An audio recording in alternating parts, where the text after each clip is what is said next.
बिस्मिल्लाहिर्रहमानिर्रहीम। बलूचिस्तान का मशहूर और ख़ूबसूरत फूल गवाड़, ये गुल लाला कहलाता है, जिसे अंग्रेज़ी में ट्यूलिप कहा जाता है।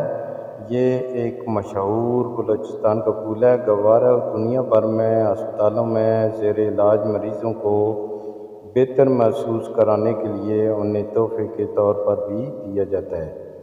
गवाड़ या गुल लाला अपनी खूबसूरती और मुनफरद रंग की वजह से बलूचिस्तान के शोरा के इज़हार ख्याल का मरकज़ भी रहा है।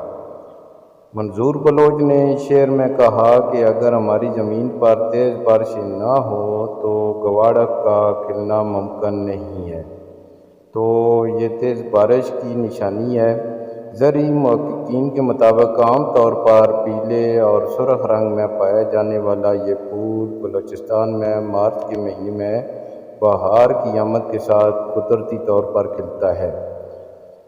सन 1554 तक यूरोप को इस फूल के बारे में इल्म नहीं था और इसके बीज क्वेटा से बरामद किए जाते थे।